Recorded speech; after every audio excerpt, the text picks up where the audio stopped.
weird. Like, We're it's, not. I feel like we are. It's not normal to take a whole day off. You're like, oh, I have a Sabbath day. I don't do things. I suppose Like, that's not very normal. We might look fairly normal, but I feel like we're weird. We're countercultural in a lot of our practices. But anyway, I'm getting ahead of myself. We'll get to that. Today we want to talk about Sabbath, what it looks like for our family of four with 2 young kids, and how we got to this point. So if you don't know us, I'm Diana Curris, my husband Kyle. I'm a certified professional life coach for go-getter Christian women.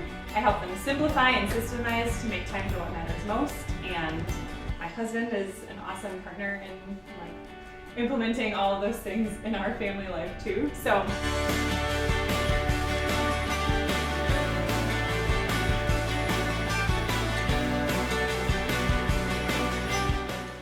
our Sabbath journey started many, many years ago. I guess with me, I remember 2 things in particular. I remember hearing about a college professor of mine, former professor, shout out to Dr. Woolley. Someone told me, did you hear that? Did you know that Dr. Woolley's Sabbath? She takes a whole day off on Sunday and just relaxes and enjoys the Lord. And I thought that was the craziest thing ever. And then I remember reading about Laura Casey talking about Sabbathing. I mean, this was many, many years ago. And I was so intrigued, but that seemed completely crazy and impossible to me. I remember I started by just trying to dip my toe in the water, and I started on my own, and I was like, okay, I am going to take 1 hour each Sunday where I will not check social media. That was it. That's how much I needed Sabbath, I guess you could say. So that was what I started with. In October of 2016, I was pregnant with our first, and I remember you kind of joined me in a Sabbath day. At that point, I think I was doing I had worked my way up to a full day of Sabbathing. And we went to an apple orchard together and just were I kind of convinced you or you agreed to take a whole day off and not try to get house projects done or other stuff. And you were hooked and you loved it. Yeah, I don't remember this, but I believe you. So, and we have Sabbathed basically every Sunday since then, right? Oh. Yeah, so almost 6 years. 5.5 years. I mean, even the Sunday before we moved into this house last summer, so a few days before we were going to move, we Sabbathed. Yeah. We took that day, we're we're not packing today, we're not cleaning, we're not getting stuff done, we're going to relax, enjoy our last day in this house, our last Sabbath in this house. Mm-hmm. So it's been really, really life-giving. So you want to talk a little bit about what Sabbath looks like for us? Because we don't personally view it as something that we have to do. Some Christians do, and we won't get into all that, but we don't view it as something we have to do. We view it as something we get to do and want to do. So there's not really any rules, but how do we approach Sabbath? What do we do, not do, etc.? Yeah, there definitely aren't any rules for us, but I think you made a good comment that it's like a gift or a blessing that we can have or can use and grab. And so what we've basically done is, you can view it in different ways, but we basically don't do work that we don't want to do. That's kind of what it is. If you go back in the Bible, the Jews and the Pharisees of doing work, you couldn't pick up your mat off the ground. That's not what we're talking about here. Right. I might do work in the garden or in our landscaping, but it's stuff that I want to do and that I know kind of fills me up or refreshes me or just is good for my mind or spirit or whatever. Mm-hmm. And so you're more so on reading and relaxing, and I'll definitely do that too. There might be Sunday movie night kind of thing. We also do a special dinner that maybe we'll get to in a second, but I might be out on the boat with Harry, or I might be, just working on putzing around with some of my hobby type stuff, my outdoors type stuff. So it really varies. But the point of it is it's things that we like to do and want to do, and that really kind of refresh us and kind of fill us up. Mm-hmm. Yeah, John Mark Comer says his 2 questions that he kind of uses as a filter of whether or not to kind of include or allow something in his Sabbath are, is it rest and is it worship? So, and it's funny you use the word puttering or putzing or something a couple times, because I was just talking to my friend Emily about Sabbath. Well, at book club we were talking about it, and she was like, I feel like the stuff you do on Sabbath sometimes is similar to the stuff you do on normal days, like you're baking or you're gardening or something, but it's more like the putsy kind of gardening. Like you're not going to totally overhaul your landscaping, like do some intense project, but you kind of like putz around, or you leisurely bake something if that's enjoyable to you. Or yeah, and I love putzing around, so that's perfect. I mean, I could putz for like half a day probably. Yeah, you have the spiritual gift of putzing, I would say. I do. So I exercise that skill on Sabbath. And we have a 5-year-old and 1-year-old boys. Obviously, there are things we do on Sabbath that aren't like fun necessarily, because you still have to wash dishes and feed your children and wipe their butts and all that kind of stuff. But pretty much anything that we don't have to do that day, we try not to. We try to do it on Saturday or wait until the next week to do it. And then we have our little special like pizza ritual. So Kyle has a good paleo pizza crust recipe. He makes homemade pizza. It took me like a year and a half, like 18 months to figure out this gluten-free, somewhat paleo pizza crust recipe. But once I dialed it in, we've been doing this for like 5 years straight. Like we only miss, like we missed last Sunday because it was Easter. Other than that, like we don't miss a Sunday pizza night.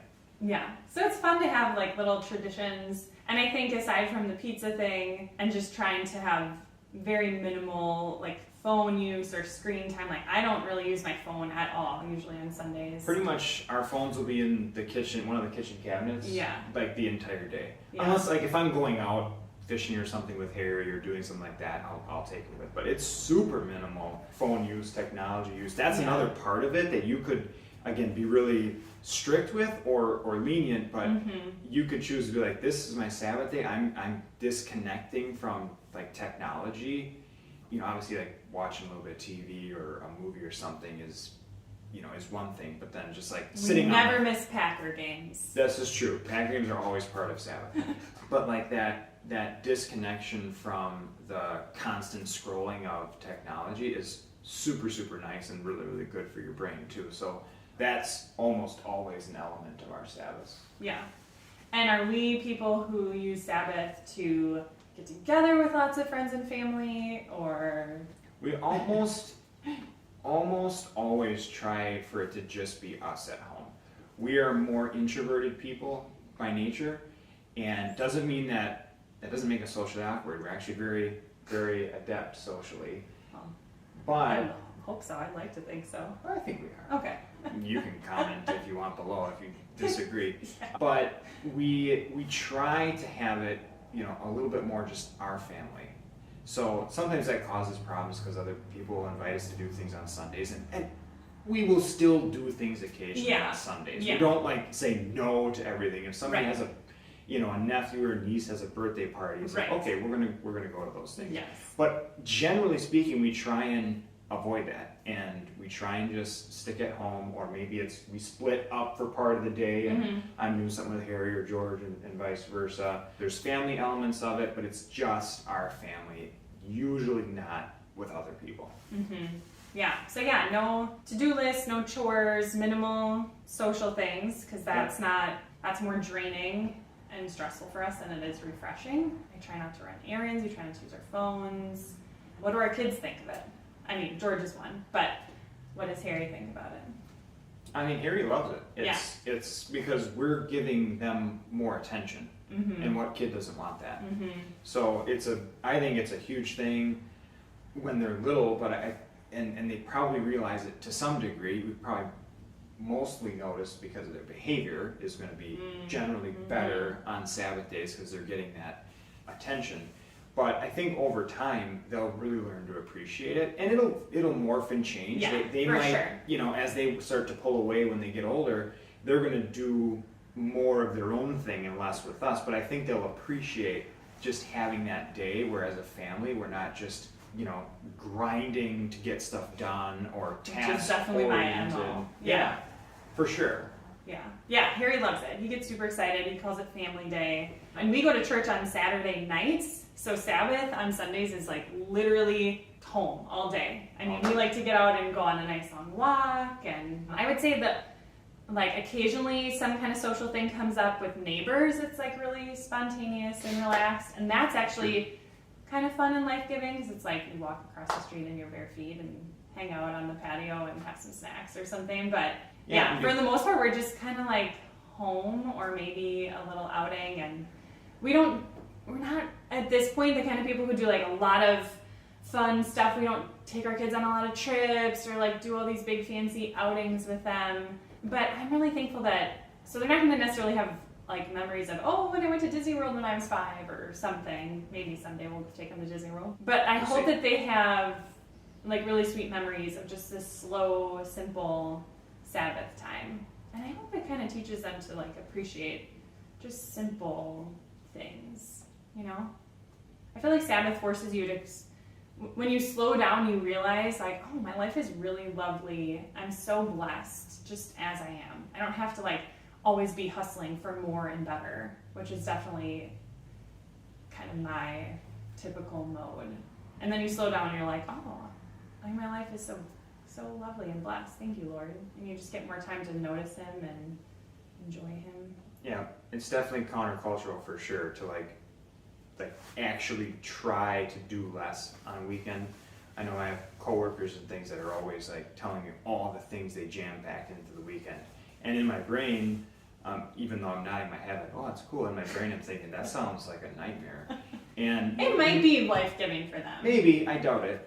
But my point is like to challenge yourself, like I think you'd be shocked at how, and it might take a little of an adjustment period. True. But I think if you would give this a shot, you would just say, hey, thanks God for kind of giving me this idea in the Bible and that he laid out for us. He did it after he created the world. If you would try it, I think you'd realize and come to the perspective of how like life-giving and restful and amazing it can be.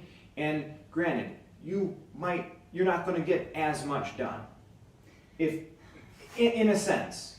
Probably, but in a way, I feel like Sabbath is actually like the most productive day of our week because we refresh and recharge. And there's so much science about how people who just go constantly actually are getting less done.